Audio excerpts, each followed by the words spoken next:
benefit from a low glycemic index or low glycemic load diet than others. Okay, this is my final study, I promise. This is the Diogenes study, and I'm hoping next week it's presented at the International Congress of Obesity in Stockholm. These findings were presented, these are preliminary findings, and they were presented at the European Association for the Study of Diabetes meeting last September.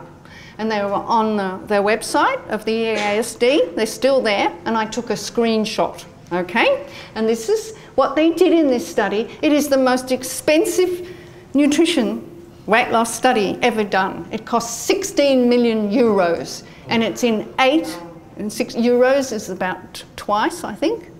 1.5. Yeah? Yeah, it's about 1.4. 1.4, so about 20 million US dollars. I'm thinking in Aussie dollars.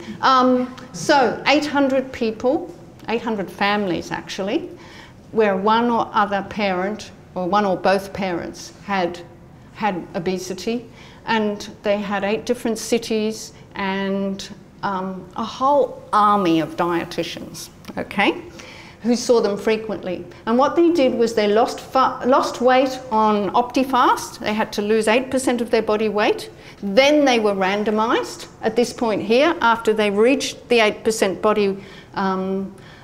body weight loss, and then they were randomized to one of 5 diets. And this diet here, this sort of magenta cerise, that is a combination of higher protein and lower GI. They actually lost weight during the weight maintenance stage. These 2 diets here, the 2 purple ones, are both low GI diets. This one here is a high protein diet with normal carbs, that sort of greeny fluorescent one. This black line is your conventional healthy diet in that particular country, so they gained weight.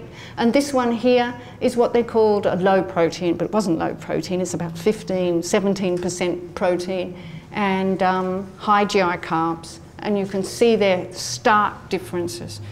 What's more, this group here that were given the high protein, low GI instructions, they had the lowest dropout rate. The lowest dropout rate of all the diets. So the people actually knew that this diet was good for them, they wanted to follow it, and they had the best outcomes. All right. Excuse me. Yes? Quick question to clarify that. The high protein, low GI is not the Atkins diet then? No. Yeah, I'll make that clear, sorry. It's 25% of energy is protein. 23% of energy of protein, it's not really high. They couldn't get it as high as they actually wanted it. So, you know, many people are probably eating 22% of energy as protein naturally. So it's a very ordinary high protein diet, not Atkins. All the diets have the same fat content. They're all 30% of energy. They've got the same type of fat. So they're really just asking the question, does a high protein diet help? Yes, it helps. Does a low GI diet help? Yes. And if you combine the 2 together, then you've got some sort of synergism, or at least additive effect. Okay. Now, the reason I'm here is because the manufacturers of PGX commissioned our laboratory in Sydney to do some studies on this very novel viscous functional fibre. Its novelty is the fact that it doesn't turn into a viscous, slippery, slimy mass immediately.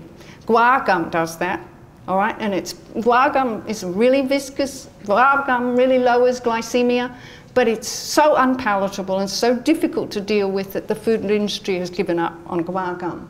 This gum, this viscous fibre, has delayed development of viscosity. So when you eat it, it doesn't become claggy and awful sticky in your mouth. You can sprinkle it on your food, and that's what we did in this first study.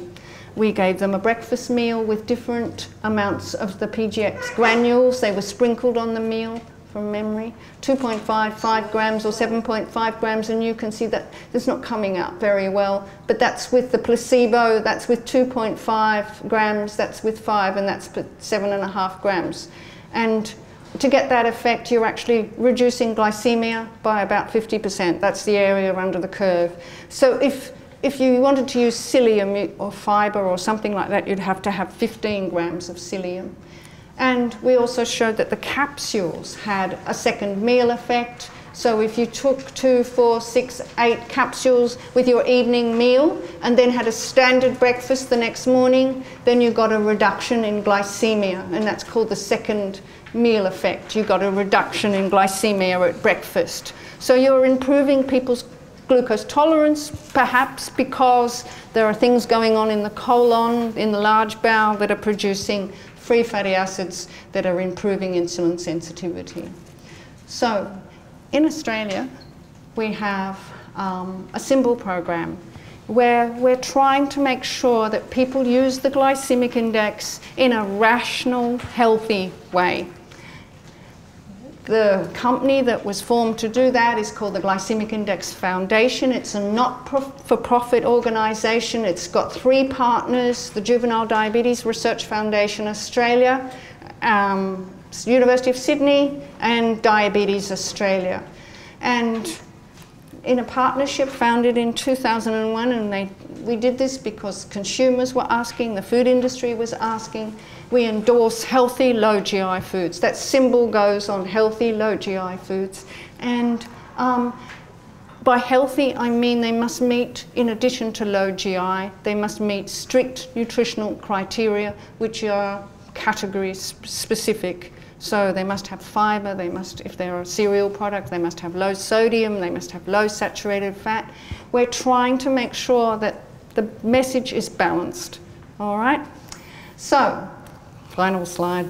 Modern starchy foods have a high GI. That's one of my take-home messages. High glucose levels are dangerous. Even high glucose levels within the normal range. All right? They're called normal, but they're really only normal for our modern food supply. They're not normal for a hunter-gatherer diet. They're not normal for the first farmers. Low GI diets reduce postprandial glycemia.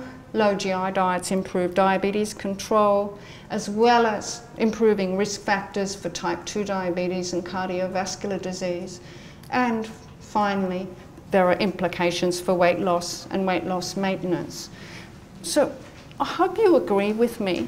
I've just given you a run around the lake, a very superficial speedboat ride around the lake. There are hundreds of studies that show that the glycemic index works. Not all of them are consistent. Not all of them have a positive effect, but they often favour the low GI diet without being statistically significant because the study is underpowered. It hasn't got enough subjects to show a significant difference. Okay, I have a duality of interest. I do all this GI testing, but it's with the University of Sydney.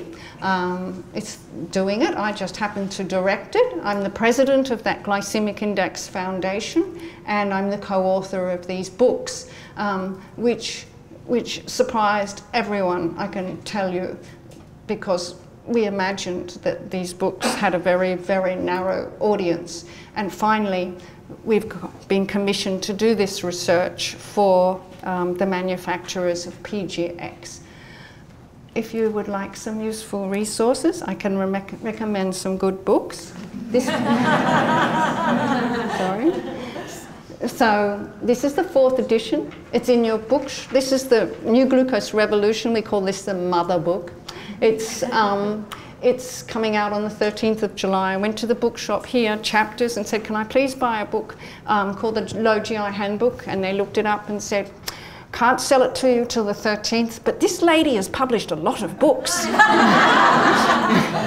And he sent me to the diet and nutrition section. So and I found this book in the shelves there too. So thank you very much. You've been very attentive. Thank you.